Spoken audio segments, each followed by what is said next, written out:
प्रावोटिस्टिक कृषि नीति, प्रौध पर आधारित कृषि विप्लव।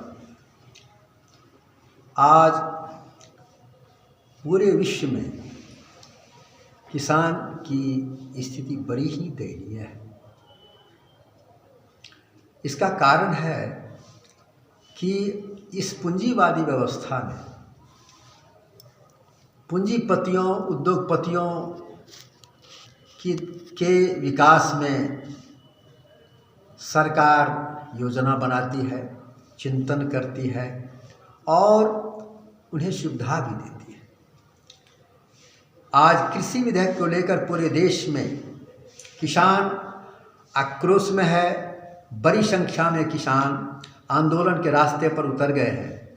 देश में लंबे समय से किसान उपेक्षित रहा है। सही में कहा जाए तो प्रायः देश के किसान को लागत मूल्य भी नहीं मिलता है। खेती पर निर्भर होकर परिवार के सदस्यों का भरण पोषण और समुचित विकास कठिन सा हो गया है। ग्रामीण किसान तथा खेती से मजदूर गांव छोड़ शहर की ओर पलायन करने को बाध्य हो गए हैं। इससे गांव और शहर दोनों जगह संतुलन पैदा हो गया है। शहर इतनी बड़ी भीड़ को अपने यहाँ समायोजित करने में अक्षम हो रही है। इस तरह के 8 करोड़ लोग बड़े शहरों की झुग्गी झोपड़ी में नारकीय जीवन जीने को बाध्य है। तो दूसरी ओर ग्रामीण अर्थव्यवस्था उधरता जा रहा है। आज गांव में खेती करने के लिए मजदूर नहीं मिलते हैं। छोटे छोटे किसान गांव छोड़ के चले गए हैं।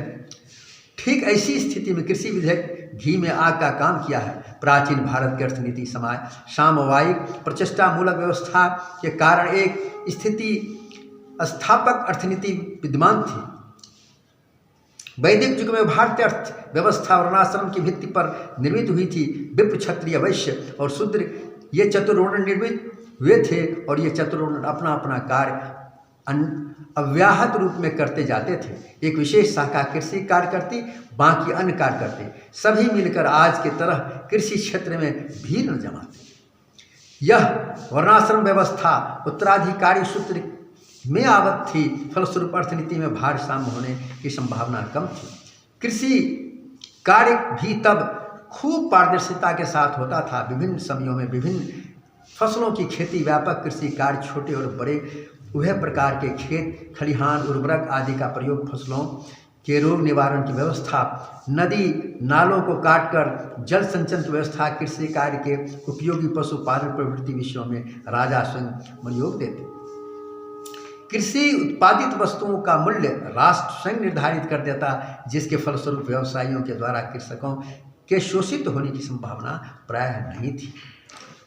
लेकिन आज जो कृषि बिल आया है वह किसान के लागत मूल्य को देखकर मूल्य निर्धारण की बात नहीं करता है।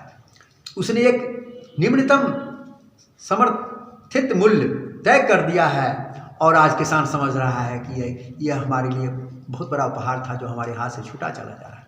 किसान भी भ्रमित है। किसान को भी सही दिशा की जानकारी नहीं है।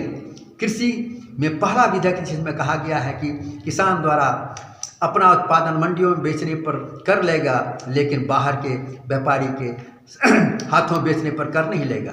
इस तरह धीरे धीरे मंडी बंद हो जाएगा और किसान पूरी तरह बाजार पर निर्भर हो जाएगा। पूंजीपति व्यापारी के शोषण से किसान की रक्षा के लिए सरकार यह तय करे कि कोई भी किसान का जो लागत मूल्य है उसी पर किसान के सारे लागत मूल्य को जोड़कर किसानों के फसलों का दाम तय होना चाहिए। लागत मूल्य का क्या अर्थ होता है? लागत मूल्य का अर्थ होता है कि किसान का जो जमीन है उस जमीन को बेच कर अगर बैंक में जमा किया जाएगा तो उसे इंटरेस्ट मिलेगा, तो उसका इंटरेस्ट उसमें जोड़ा जाए।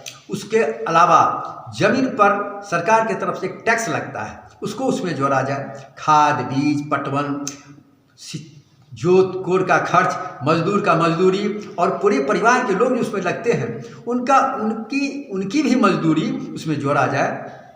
और इस तरह सारे लागत को जोड़ने के बाद फिर उस पर 15% कम से कम, आज तो व्यवसायी लोग 100%, 200% तक मुनाफा बैठाते हैं उस पर, जो भीतरी जानकारी लोगों को है।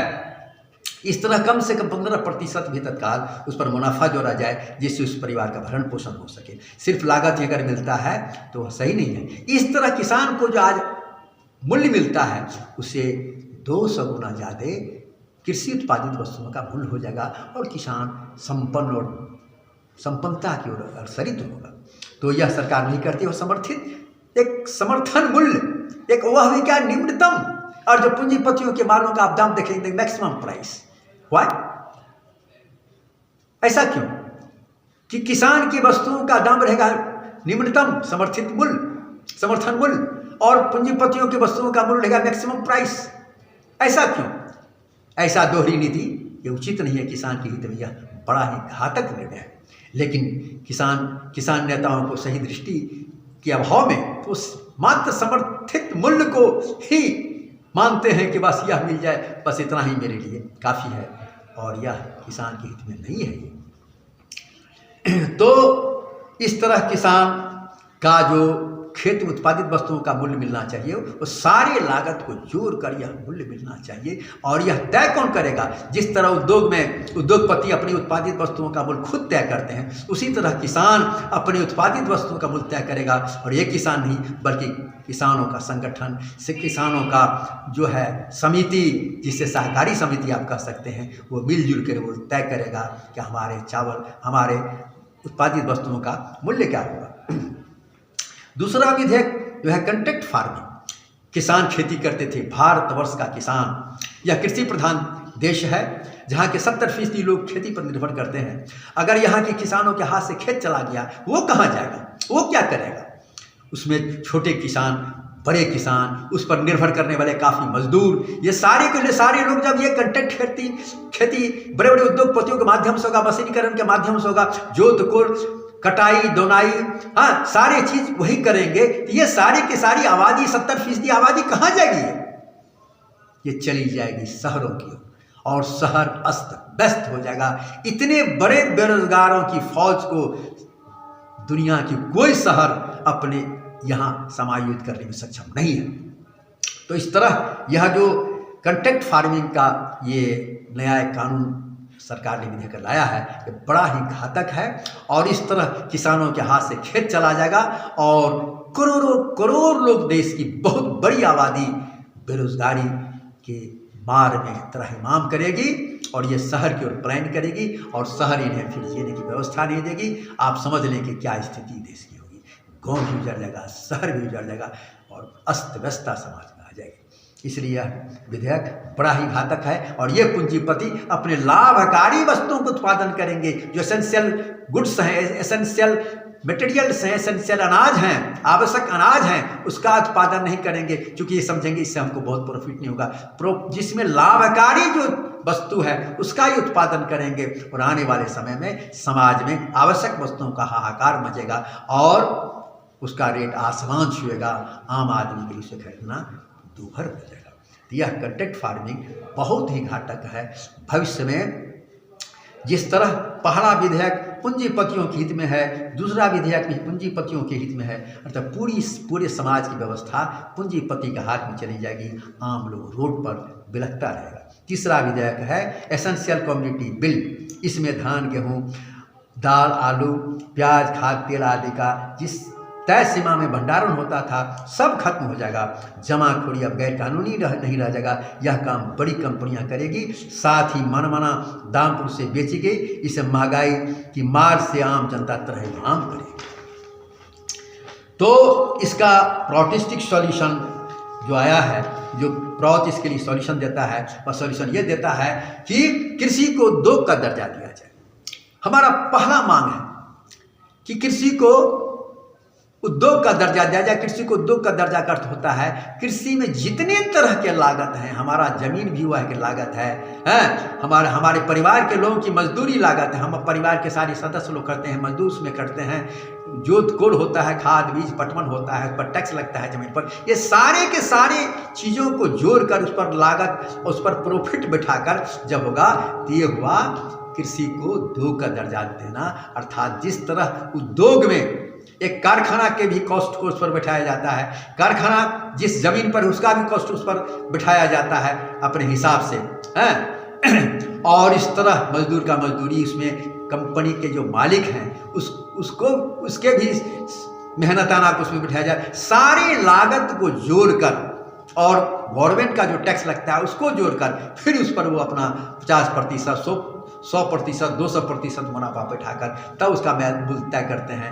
यह है उद्योग नीति। ठीक इसी तरह किसान के खेतों में उत्पादित वस्तुओं का भी मूल्य इसी तरह निर्धारित हो, इसे कहते हैं कृषि को उद्योग का दर्जा देना और इसे कानूनी मान्यता मिलनी चाहिए।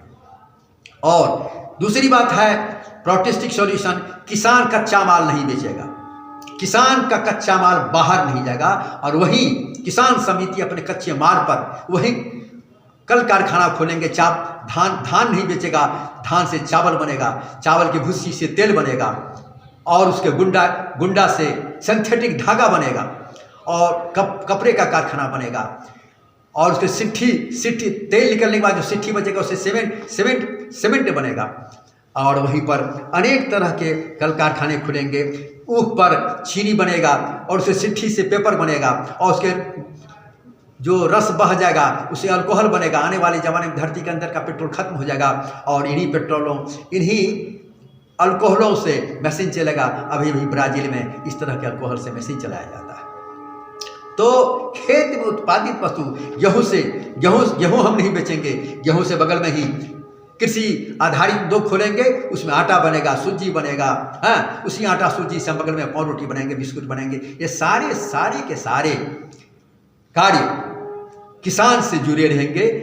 कुछ किसान 30 से 40% किसान खेती करेंगे, रेस्ट किसान में से 20% जो है सो इस तरह के कृषि आधारित उद्योग में काम करेंगे और फिर रेस्ट 20% लोग जो हैं समाज के वो कृषि सहायक उद्योग में काम करेगा, जहाँ खुरपी, कचिया, पंपिंग सेट, इस तरह खेत क्या कहते हैं खाद, बीज, उन्नत बीज, इस तरह के जो खेती में लगने वाले साधन बनेंगे जो कहलाएंगे कृषि सहायक। अब पहले बात कृषि आधारित, कृषि सहायक उद्योग में वो काम करेंगे 20%। इस तरह 40% किसान में खेती में, 20% कृषि आधारित उद्योग में, जिसमें कि खेती में उत्पन्न वस्तुओं पर जैसे कपास जहाँ हो रहा है वहाँ कपास पर आधारित धागा का कारखाना, उस धागा पर कपड़ा का कारखाना, ये सभी जो हैं वो कृषि आधारित उद्योग कहलाएंगे।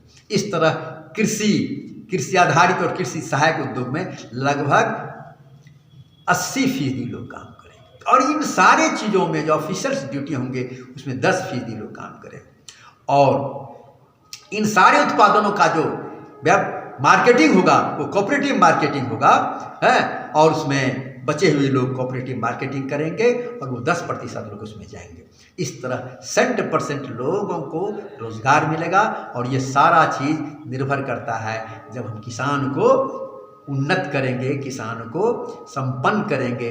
इस तरह का हमारा आंदोलन है, कृषि विप्लव है, जिसमें प्रत्येक किसान को हम उन्नत करेंगे, संपन्न करेंगे और अर्थशक्ति प्रत्येक घर में बढ़ जाएगा और इसमें पूंजीपतियों का हस्तक्षेप नहीं रहेगा, सरकार का हस्तक्षेप नहीं रहेगा। सरकार इसकी निगरानी करेगी कि ये सही तरीक़ा से चल रहा है कि नहीं चल रहा है। सरकार इसमें अपना सहयोग देगी, जहाँ सहयोग देने की बात होगी। बैंक से लोन मिलेगा खेती करने के लिए, कोऑपरेटिव को बैंक से लोन मिलेगा उस इंडस्ट्री कृषि आधारित उद्योग को स्थापित करने के लिए, बैंक से लोन मिलेगा कृषि सहायक उद्योग को।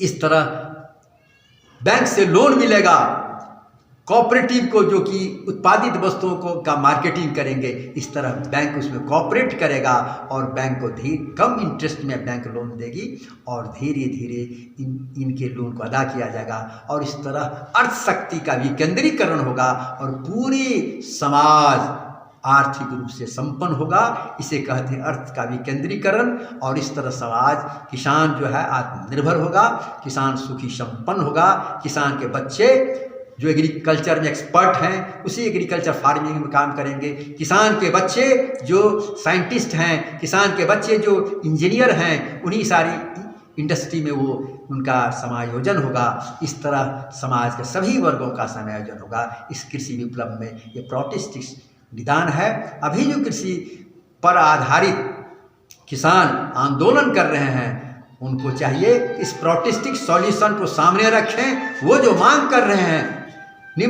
अभी सरकार से कि हमारी फसलें निम्नतम समर्थन मूल्य पर खरीदा जाए, यह सही मांग नहीं कर पा रहे हैं। यह तो बहुत कम है, यह तो उनको लागत भी नहीं मिल रहा है। इसलिए हम चाहेंगे कि देश के किसान, विश्व के किसान प्रोटेस्टिक सॉल्यूशन को समझें और इसे समझकर आंदोलन करें।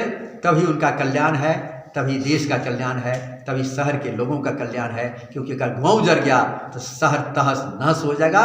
इसलिए गाँव को बचाएं, किसान को बचाएं, किसान को उन्नत करें, आत्मनिर्भर करें। इसी में देश और समाज का कल्याण है। नमस्कार। मैं आचार्य रणधीर देव